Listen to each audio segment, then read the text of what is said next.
एतजाज हसन साहब ने हमें ज्वाइन किया है। Thank you very much Aitzaz Ahsan साहब आपके वक्त के लिए।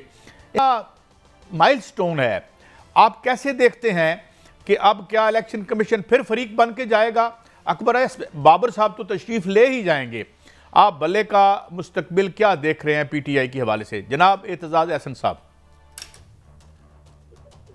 काजी साहब, मैं तो इस केस में, इस मामले में बिल्कुल क्लियर हूँ, और वो ये है कि बल्ले का किसी भी पार्टी का निशान जो है वो एक फंडामेंटल राइट है, वो उसको आप यूं ही नहीं ले सकते। ये मियां नवाज शरीफ का मुकदमा जो था 1993 में फैसला आया जिसमें उनकी असेंबली बहाल की गई, और बीबी शहीद का जो 1988 में मुकदमा था जिसमें पीपल्स पार्टी को तीर का निशान भी दिया गया, और ये भी उसमें करार दिया गया कि तीर का के नंबर 1 वोट जो है ये शहरी का 18 साल से बड़े शहरी का, उस वक्त 21 साल की उम्र से बड़े शहरी का हक है और बुनियादी हक है। और दूसरा ये कि उस हक को इस्तेमाल करने के लिए जो सहूलत जो भी मुहैया करते हैं आइन या कानून, वो भी बुनियादी हक है। माने कि अगर वो अपने बैलेट पे अनपढ़ है, नाम नहीं पढ़ सकता, तो उसके लिए निशान देना बैलेट पे बड़ा बुनियादी हक है। और तीसरी ये कि किसी भी सियासी जमात को सिवाय सुप्रीम कोर्ट के कोई नई तहलील कर सकता। और चौथी ये कि किसी सियासी जमात को से उसका निशान लेने की कोशिश करना, ये मुतरादिफ है उस पार्टी को मुंतशर करने की और तहलील कर देने के मुताबिक कोशिश समझी जाएगी, जो कि कोई और नहीं कर सकता। और इस वजह से ये बिल्कुल दुरुस्त फैसला है, क्योंकि फैसला असल में इंतखाबी निशान ये पार्टी का होता ही नहीं है। ये इंतखाबी निशान इसलिए होता है कि हमारे ज्यादातर वोटर अनपढ़ है, वो इलिटरेसी है, 60 से 70% लोग पढ़ ही नहीं सकते, नाम भी नहीं पढ़ सकते। वो 20 नामों में अपने नाम, अपने कैंडिडेट का नाम शिनाख्त नहीं कर सकते, उसमें वो बगैर जब तक सिंबल ना हो वो नहीं कर सकते। अब सिंबल की जरूरत यूरोप में या अमेरिका में नहीं, क्योंकि वहाँ खानदगी बहुत ज्यादा है, 100% खानदगी है। लेकिन बांग्लादेश में, भारत में, पाकिस्तान जैसे मुल्कों में, जमहूरियतों में भी इसकी जरूरत है, होती है, क्योंकि उससे बंदा वोटर शिनाख्त करता है अपने जिसको वोट डालना चाहिए। अच्छा, बिस्मिल्लाहिर्रहमानिर्रहीम। एतजाज साहब, गुजारिश ये है कि आपने इसी तरह पहले भी रोशनी डाली कि ये 1 करोड़ों लोगों की इमानत है उनकी, क्योंकि पाकिस्तान में लिटरेसी ज़्यादा नहीं है तो इसलिए निशान रखा जाता है, वो तो मुमकिन नहीं।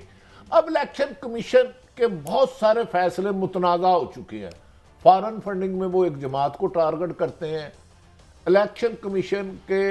हाई कोर्ट देती है, वो उधर जाके स्टे दे देता है।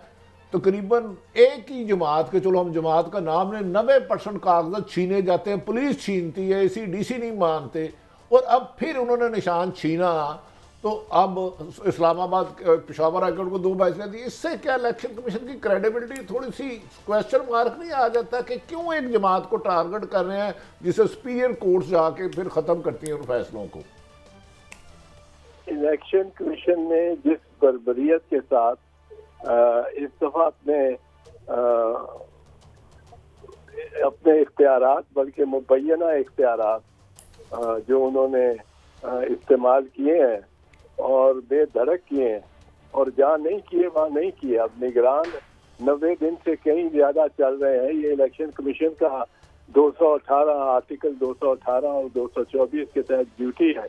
कि वो कानून और आइन के तहत चलाए सारे निज़ाम को, वक्त के इलेक्शन नहीं हो जाते, वो 90 दिन में वो executive authority of the federation या प्रोविंस बन जाते हैं और चीफ एग्जेक्टिव अथॉरिटी। पर उन्होंने चला रहे हैं अभी भी ये सूबाई निगरान जो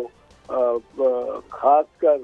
पंजाब और खैबर पख्तूनख्वा को, इनको तो चलाते चलाते 1 साल हो गया। तो 14 जनवरी को पिछले साल ये असेंबलियां तहलील हुई थी और अब 14 जनवरी आ रहा है,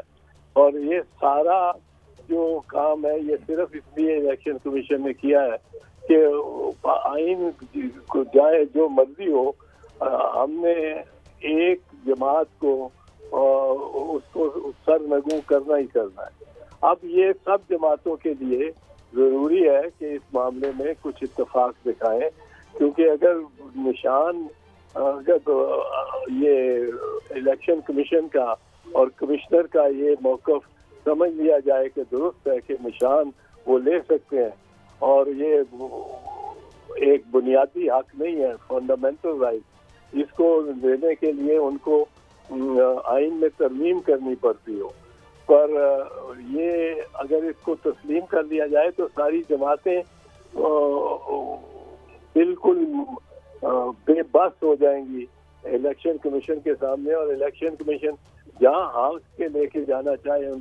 उनको हाँक के ले जाएगा, जहाँ बिठाना चाहे बिठाएगा, जहाँ उठाना चाहे उठाएगा। अच्छा इंतज़ार साहब, ये बताएं, आपकी सारी उम्र 5 दहाइयाँ अल्हम्दुलिल्लाह कानून की हुक्मरानी की जद्दोजहद में गुजर गई, क्या कभी ये होता है कि सेशन कोर्ट फैसला दे और वो खुद पार्टी बन के हाई कोर्ट चले जाए, या सुप्रीम कोर्ट हाई कोर्ट कोई फैसला दे तो खुद वो सुप्रीम कोर्ट चले जाए, इधर इलेक्शन कमीशन चले गया, दूसरा मुबैना तौर पे एस बाबर साहब या जो साहब भी हैं वो 13 साल से मेंबर ही नहीं है, वो उस पार्टी के रुकन ही नहीं है, उन्हें पार्टी ऑन ही नहीं कर रही, तो क्या वो यहाँ अब इलेक्शन कमीशन दोबारा सुप्रीम कोर्ट में जा सकते हैं और उसकी कानूनी हैसियत क्या देखते हैं आप? नहीं, दोबारा जाने का तो अदालतों का एक डब्बा होता है जिसमें आप वो जो भी चाहे दरखास्त दे उसमें डाल दें, लेकिन उनको पहले तो रजिस्ट्रार देखता है, और अक्सर रजिस्ट्रार इस निगाह से देखता है कि जिस निगाह से वो चाहता है कि फैसला आए, और वो ऐसे वो भी एतराज़ात लगा देता है कि जो के बनते ही नहीं है, जिस तरह के हमारी पिटीशन में भी हुआ, ये जो गुमशुदगान और उसमें हुआ जो फौजी अदालतों वाली पिटीशन थी, तो इसमें ये एतराज़ लगा के वापस हो जानी चाहिए। ये तो बड़ा क्लियर है कि ना उसका हैयत बनती है अकबर एस बाबर की, और ना जिस तरह आपने कहा, मैं भी यही कह रहा था, कहता रहा हूँ कि सिविल जज तो अपील नहीं करता जाके हाई कोर्ट में कि डिस्ट्रिक्ट जज ने मेरे के फैसले को रिवर्स कर दिया है, या हाई कोर्ट का जज तो नहीं जाता सुप्रीम कोर्ट में, या डिस्ट्रिक्ट जज तो नहीं जाता सुप्रीम कोर्ट में अब कि हाई कोर्ट ने मेरा फैसला मुस्तरद कर दिया है। ये तो इन्होंने फैसला दिया है और गैर जानिबदार रहना चाहिए, ये जानिबदारी दिखाती है जो इनकी फर्वेंट मैलाफिडे जो जनूनी किस्म की बदनीयती हो, वो उसका मुजाहरा होता है अगर खुद चीफ इलेक्शन कमिश्नर साहब अपीलें करते फिरे और अपने फैसलों को, और ख़ास कर जो एक जमात से मुतल्लिक है उसमें इम्तियाज़ का भी पहलू आ जाता है कि वो इम्तियाजी सलूक कर रहे हैं किसी के खिलाफ। तो मैं तो समझता हूँ सब जमातों के लिए ये बहुत खुशखबरी है कि इलेक्शन कमीशन को ये इख्तियार नहीं मिला कि वो किसी जमात से उसका निशान छीन ले, या उसको किसी जमात के खिलाफ वो अपीलें करती फिरे। ये अच्छा एतजाज साहब, एक और कानूनी नुक्ता है, मैं माफ़ी चाहता हूँ तो आपको रोक रहा हूँ। 13 तारीख तक अलाट किए जाने हैं ये निशानात, आज हो गई क्या भट्टी साहब 10, कल 11 और 12 है, तो क्या अगर वो सुप्रीम कोर्ट में जाते हैं, जो भी मखसूस हालात आप देख रहे हैं और कोर्ट्स के जो भी यानी होते हैं प्रायोरिटीज़ ये आपकी नज़र में हैं, तो इन 2 दिनों में क्योंकि ऐसा कुछ हो सकता है कि वर्स्ट कम वर्स्ट जो है फिर वो बल्ले से महरूम हो जाए party? Do you see any ये ऐसा रिमोट सिनेरियो नज़र आ रहा है आपको? पहली तो बात यह है कि ये मैं अर्ज कर दूं, इलेक्शन या किसी अदालत में कोई दरख्वास्त देना या दावा दायर करना, नालिश करना, ये कोई अजूब बात नहीं, हमारे यहाँ तो बहुत ही ज्यादा होता है। सवाल ये है कि इसको एंटरटेन किया जाता है कि नहीं। तो इसको बाबर को भी नहीं एंटरटेन किया जा सकता, चीफ इलेक्शन कमिश्नर को भी नहीं किया जा सकता, ये दोनों के इख्तियार नहीं है। तीसरी बात यह है कि जो हक है वो हक तो उस निशान में करोड़ों बंदों का है, और वोट के हक से महरूम आप नहीं कर सकते जब तक उनको हियरिंग ना दें, उनको शो का एक को शो का नोटिस ना दें, एक को बुला के पूछे ना, मौका ना दें सुनवाई का, शहादतें पेश करने का, जो जिस इल्ज़ाम पे उनको वोट से महरूम किया जा रहा है, उसके बगैर तो ये चल ही नहीं सकता। ये 3 दिन तो क्या 3 साल क्या 30 साल में भी ये फैसला नहीं हो सकता। तो इसलिए सुप्रीम कोर्ट भी मेरा नहीं ख्याल इसमें पड़ेगी, क्योंकि सुप्रीम कोर्ट को क्या वजह है कि सुप्रीम कोर्ट एक ऐसे मामले में जो हक की बुनियादी तौर पे पब्लिक इंटरेस्ट का है, आप किस तरह करोड़ों लोगों को उसके वोट से महरूम कर सकते हैं भाई जुम्बिश कलम। तो ये तो केस बनता ही नहीं है सिरे से, और ये पहले ही डिसमिस हो जाना चाहिए था। इस पे ये जिद की है इलेक्शन कमिश्नर ने कि उन्होंने अपील की है, उनको खुद अपील नहीं करनी चाहिए। उनको इतना एहसास होना चाहिए कि ये वोट पार्टी का नहीं होता, वोट वोटर की सहूलत के लिए होता है कि वो अपने वोट पे को इस्तेमाल कर सके। इसलिए निशान दिए जाते हैं ताकि अनपढ़ लोग भी, जिनका कोई कसूर नहीं कि वो अनपढ़ है, रियासत ने उनको मौके ही नहीं दिए, और